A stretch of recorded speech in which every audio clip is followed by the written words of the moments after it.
Hi అండి. ఈ కథ నచ్చితే లైక్ చేసి సబ్స్క్రైబ్ చేసుకోవడం మర్చిపోవద్దు. నేను మాట్లాడాలని అంకుల్ ఎవరో చూపించినా చూపించు, అదిగో అతనే ఆ అంకుల్ అంటూ అరవికి చూపించింది రియా. అక్కడ ఎవరు లేరు కదమ్మా, అదేంటి అంటూ రియా చుట్టూ చూసింది. కానీ అక్కడ రానా లేకపోవడంతో అదేంటి అంకుల్ ఏమైపోయారు, ఇప్పటి వరకు ఇక్కడే ఉండాలి, అమ్మ అంతలోనే ఏమైపోయారు, సరే ఈసారి కనిపిస్తే అప్పుడు చూద్దాం సరేనా. అమ్మ కానీ ఆ అంకుల్ నిజంగా హీరోలా ఉన్నారు. కూతురు మాటలకి నవ్వుతూ అరవి చూసేసరికి నవ్వకే, నీ కూతురు చెప్పింది నిజమే, నిజంగా అతని వైఫ్ ఎవరో కానీ చాలా లక్కీ, చాలా అంటే చాలా అందంగా ఉన్నారు అతను. ఏంటే రియా ముందు ఆ మాటలు అంటూ అరవి కసిరేసరికి స్వప్న కుదురుగా కూర్చుంది. అమ్మ ఒకసారి చీర ఓపెన్ చేయి. ఎందుకమ్మా, నాకు ఇష్టమైన కలర్ తీశాను, నీకు నచ్చిందో లేదో చూడువా. చూసే వరకు రియా ఒప్పుకోదని అరవి చీర ఓపెన్ చేసి అలానే చూస్తూ ఉండిపోయింది. ఏమైందమ్మా? ఏం లేదు, నాకు చాలా బ్లూ కలర్ ఉన్నాయి కదరా, అయినా ఎందుకు ఇదే తీసావు? మై ఫేవరెట్ కలర్ బ్లూ, అందుకే సెలెక్ట్ చేశా. అయినా అమ్మ నీకు కలర్ చాలా బాగుంటుంది, నేను చెప్తున్నా కదా అంటూ రియా అనగానే అరవి అలా చూస్తూ ఉండిపోయింది. ఆమె మనసులోనే కాదు కళ్ళ ముందు కూడా రానా కనిపించేసరికి కంట్లో తడి మొదలైంది. ఎప్పుడైతే రానా ఒంటరివాడయ్యాడో అప్పటి నుంచి శక్తి అరవి ఇద్దరూ అతనికి తోడుగా ఉన్నారు. అయితే ఒకరోజు, అబ్బబ్బా ఇంకా తిరగటం నా వల్ల కాదురా, ఆ మీటింగ్ నువ్వే చూసుకో, లంచ్ అవ్వగానే నేను వచ్చేసాను, సరే ఉంటాను, కానీ ముందు నీకు ఒక మెయిల్ పంపించాను, ఒకసారి అది చూడు. సరే, ఇంటికి భోజనం చేసావా? చేశాను, మా చెల్లి బాక్స్ పెట్టింది కదా, నీకెందుకు పట్టదు, గారాలు అన్నయ్యవి కదా, సరే నేను భోజనం చేసి తొందరగా బయలుదేరుతాను అంటూ రానా ఫోన్ కట్ చేసి లోపలికి వచ్చాడు.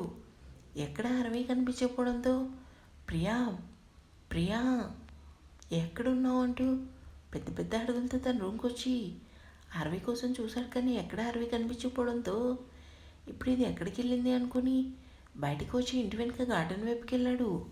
పూల మొక్కలు నాటుతున్న అరవిని చూసి పిలిస్తే వినిపించడం లేదా, రానా మట్లకి వెనక్కి తిని మీరు ఎప్పుడొచ్చారు? ఇప్పుడే కానీ దా, ఆకలిస్తుంది, అన్నం పెట్టు, వస్తున్నానంటూ కేన్లో ఉన్న వాటర్ హ్యాండ్ వాష్ చేసుకొని అతనితో పాటు లోపలికి వచ్చింది అరవి. లంచ్ బయట చేస్తాను, రావటం కుదరదని చెప్పావు, మరి ఇప్పుడు ఎలా వచ్చావు? ఏంటి టైం చూసి అడుగుతున్నావా? మరి ఎన్నిసార్లు ఫోన్ చేసి బతిమాలాడాను.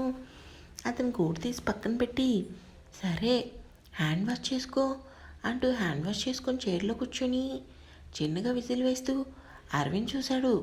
చీర పళ్ళుని నడుం దగ్గర దొప్పుకొని ముఖంపై పడిన కురులను వెనక్కి నెట్టి జుట్టంతా ముడేసుకొని నీట్గా హ్యాండ్ వాష్ చేసుకొని వండిన ఐటమ్స్ అన్నీ టేబుల్ మీద పెడతా రానాని చూసింది. ఏంటి అలా చూస్తున్నావు? రోజు రోజుకి నా కంటికి చాలా కొత్తగా కనిపిస్తున్నావు. కనిపిస్తాను, ఎందుకు కనిపించను, ముఖం చూడే ఎలా ఉందో అంటూ రానాకి భోజనం పట్టించి తిను. తింటాను, నువ్వు కూడా కూర్చో. ఎందుకు? పడలేక నేను తినకుండా నువ్వు ఎప్పుడు తిన్నావని ఎప్పుడు చూడు ఏదోటి పని చేస్తూనే ఉంటావు, కాసేపు రెస్ట్ తీసుకోవచ్చు కదే, ఖాళీగా ఉండి ఏం తోచడం లేదు. అందుకే అరవి అనేసరికి ప్రియా నువ్వు నాతో హ్యాపీగా ఉన్నావా? అదేంటి అలా అంటావు? నిజంగానే హ్యాపీగా ఉన్నాను, నిజం చెప్పు అంటూ సూటిగా రానా అడిగేసరికి అరవి కళ్ళ నిండా నీళ్ళతో రానాని హక్ చేసుకొని ఒంటరిగా ఉంటే నాకేం తోచడం లేదమ్మా, అక్క తాతయ్య నానమ్మ అందరూ బాగా గుర్తొస్తున్నారు, ప్లీజ్ నీతో పాటు నన్ను ఆఫీస్కి తీసుకుపోవచ్చు కదా. రానా ఏం మాట్లాడలేదు, ఒక చేత్తో ఆమె వెన్ను నింపుతూ ఎన్ని రోజులని ఒంటరిగా ఉండను, అందరూ బాగా గుర్తొస్తుంటే ఏడుపు వస్తుంది సైతానికి వచ్చే. ఏంటి చిన్నపిల్ల, ఏడవకు, నాతో పాటే ఆఫీస్ తీసుకుని వెళ్తాను సరేనా అంటూ రానని చూసింది.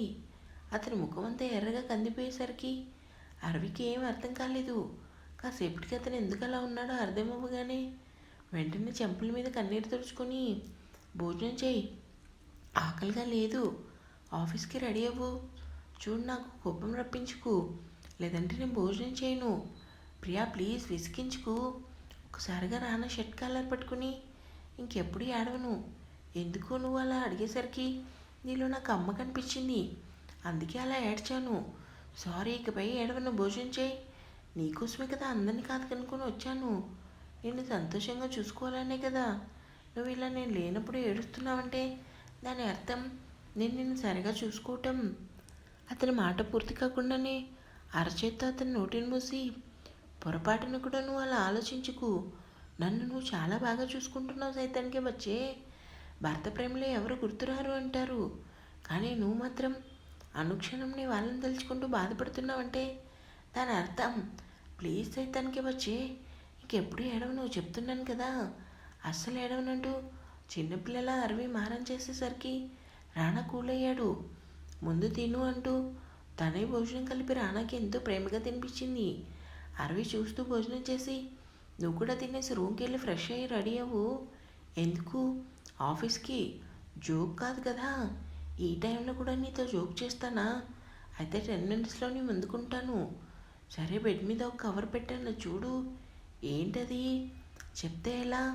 నువ్వే వెళ్ళి డైరెక్ట్గా చూడు అని రానా అనగానే అరవి భోజనం చేసి అన్నీ సర్దుకొని బెడ్రూమ్కి వెళ్ళింది.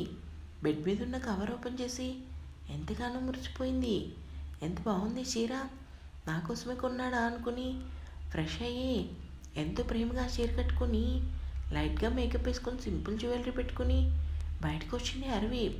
ఫోన్ మాట్లాడుతున్న రానా మాట్లాడటం ఆపేసి రెప్ప వేయటం మరిచి అరవిని చూస్తుండిపోయాడు. బ్లూ కలర్ చీరలో ఆమె ఎంత అందంగా ఉంది. ఎలా ఉన్నాను? నీ హార్ట్ని కిల్ చేసావు అనుకో. అతని మాటలకి లోపలైతేగా నవ్వుకుంది అరవి. వెళ్దామా ఆఫీస్కి? తప్పదా అన్నట్టు రానా చూసేసరికి, హలో వెళ్దామా? ఏంటి చూపు లేదో తేడా కనిపిస్తుంది, నీకు తెలీదా? ప్లీజ్ సైతానికే వచ్చా అంటూ అరవి గారభంగా రానా దగ్గరికి వచ్చి అతని షర్ట్ బటన్ పెడుతూ, థ్యాంక్స్, ఈ చీర అయితే నాకు చాలా నచ్చింది. ఓన్లీ థ్యాంక్స్ అయినా, ఇంకేం లేవా? ప్రేమగా అతని నుదుటిన ముద్దు పెట్టి, చాలా, నోవే, అస్సలు చాలదు. ఈ కలర్ చీర కట్టుకున్నప్పుడు నువ్వు నాకు ముద్దు పెట్టాల్సిందే, నుదుటిని కాదు ఇక్కడ అంటూ అరవి పెదవులపై గాఢంగా ముద్దు పెట్టి, ఇప్పుడు వెళ్దామా? అరవి కోపంగా వచ్చేసేసరికి రానా నవ్వుతూ, తప్పు నాది కాదు నీదే. నువ్వు ఇలా అందంగా రెడీ అయితే నా చేతులు ఎలా కుదురుంటాయి చెప్పు?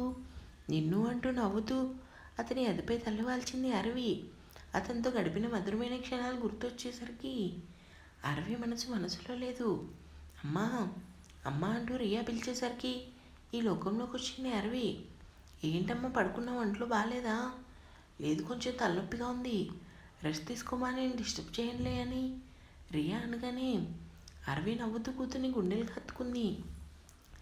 రియాకి ఫుడ్ పెట్టి పడుకోబెట్టి ల్యాప్టాప్ తీసుకుంది Aravi. Aravi rest తీసుకోవే, work finish అయింది కదా, మార్నింగ్ వెళ్ళాలి వర్క్ కోసం, ఇప్పుడు కాదు. స్వప్న కాసేపు నన్ను ఒంటరిగా వదిలేయి, నువ్వు నీ కూతురు ఎప్పుడూ నా మాట విన్నారని అనుకుని స్వప్న పడుకుంది. కాసేపు వర్క్ చేసి చలిగా అనిపించడంతో స్వెటర్ వేసుకొని నిద్రపట్ట బయటకు వచ్చింది. అరవి స్విమ్మింగ్ పూల్ దగ్గర ఉన్న బెంచ్ మీద కూర్చొని అలా ఆకాశంలో చూసింది. రానా ప్రేమ అతని మాటలు ఎందుకో పదే పదే అరవిని డిస్టర్బ్ చేశాయి. చేతిలో ఉన్న ఫోన్ తీసుకుని గ్యాలరీ ఓపెన్ చేసి అతని ఫోటోలు చూసుకుంది. నా దగ్గర నిజంగా తప్పు చేశావు, నేను కోపంలో వచ్చేసాను, కానీ ఎందుకు కనీసం నేను ఉన్నానో లేదో, ఎక్కడున్నానో, అసలు బ్రతికే ఉన్నానా, మెసేజ్ కానీ ఫోన్ కానీ చేయలేదంటే నిన్నేమనాలి?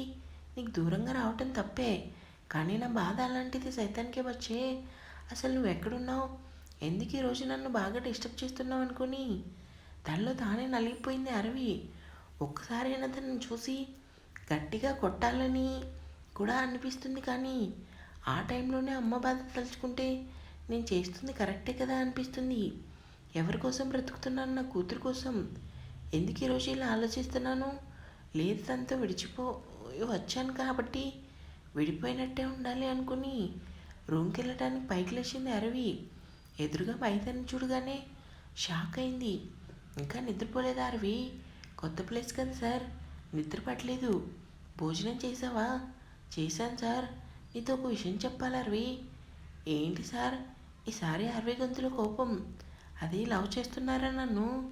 అరవి, నాకు పెళ్ళైంది, నాకు ఒక కూతురు కూడా ఉంది కాబట్టి మీ ఆలోచన విధానం మార్చుకుంటే బాగుంటుంది.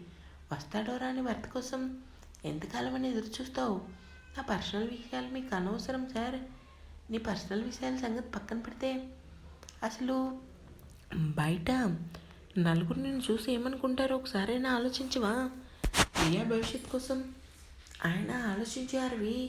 ఆపండి. ఇంకొక మాట మాట్లాడినా నేను ఊరుకునేదే లేదు. నా గురించి ఎవరు ఏమనుకుంటున్నారో అది నాకు అనవసరం.